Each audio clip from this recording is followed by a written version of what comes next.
Ala, grabe. 10 pusa ni Miss Ann Denzo ang namatay daw dahil sa parang nalason, naglaway after niyang pakainin nung cat food na binili niya doon sa isang tindahan na halo-halo daw yung mga tinda nila. Hindi natin alam, no? Baka akala cat food yung binebenta nila, ayun pala, ang nadakot pala ay lason sa daga. Hindi natin alam kung ano, halo-halo daw eh. Kaya po guys, eto nga, kagaya na sinasabi ko dun sa mga previous videos ko, huwag na kayo bibili ng mga repack kung hindi niyo sigurado yung quality ng repack na yon. Minsan may nakukuha kaming mga feedback na yung repack daw ay parang luma na, 'di ba? Maaaring expired na yon. O kaya meron silang nabiling repack na may amoy poops, o kaya repack na may mga iba-ibang hanip na or uod. So it's better not to feed our dogs yung mga ganong klaseng mga dog foods. Kasi nga po, baka adulterated na. Ibig sabihin, nahaluan na ng kung ano. Worse, kagaya nung nangyari kay Miss Ann Denzo, namatay yung 10 pusa niyo. Nakakaiyak siguro yan. So, hindi natin alam. No? It could also be na tuluan ng toxins or poisons habang nakabuyang-yang siya. So, be careful. The best po talaga, kung bibili kayo ng dog food or cat food, ay bibili ninyo. Nandun pa sa original packaging. Nandun yung tag na makikita natin kung anong manufacturing date, expiry date, at pag binuksan nyo, fresh na fresh pa. Ayan. So, bibili rin kayo sa mga tindahan na hindi po nakabuyang-yang yung mga pet food at saka mga items nila under the sun. Kasi po, kapag ka nabibilad sa araw yan, syempre may mga reactions po yan. Food yan eh. Lalo na yung may mga nakikita kasi akong mga tindahan, mga poultry supplies na yung mga dog foods nila nandun sa may labas, no, para ma-attract yung mga customers, pero nabibilad sa araw. Minsan naaanggihan pa kung biglang umulan. So may dangers po pagka ganon.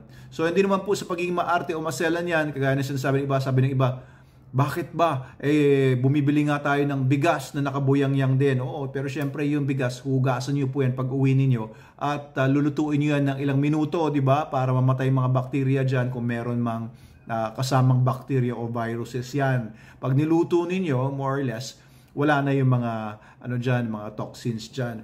So, and meron nagsasabi din na bakit daw, meron naman daw mga naka-expose din dyan ng mga food items, kagaya daw ng saging at mga ready to eat na mga pagkain na nilalangaw naman daw, pinakain naman daw natin.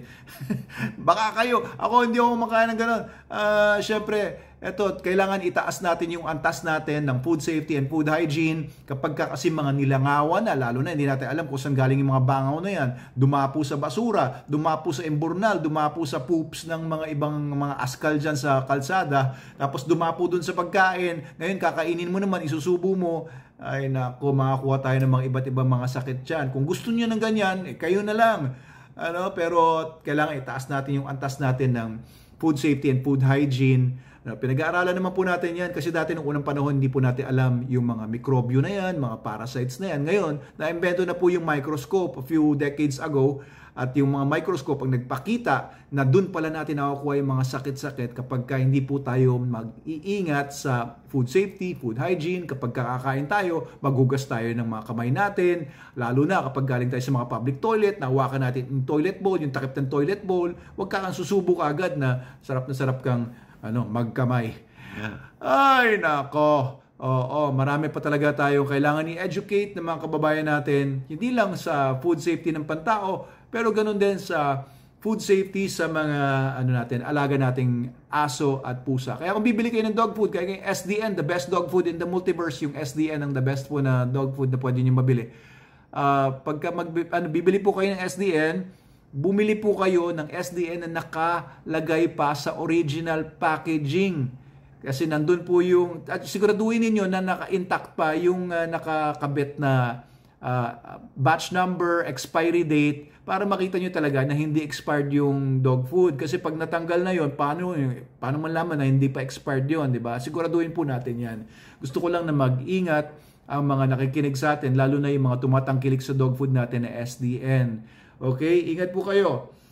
Yung mga repack at mga nakabuyang-yang, rather buy yung mga nasa original packaging lang po. Yun po. Kasi hindi po natin magagarantihan ang safety and quality ng mga nakaripak at saka mga nakabuyangyang. By the way, kung hindi pa kayo nakafollow, please follow our channel and share this video. Doc Abel Manalo po ito. Mabuhay po kayo.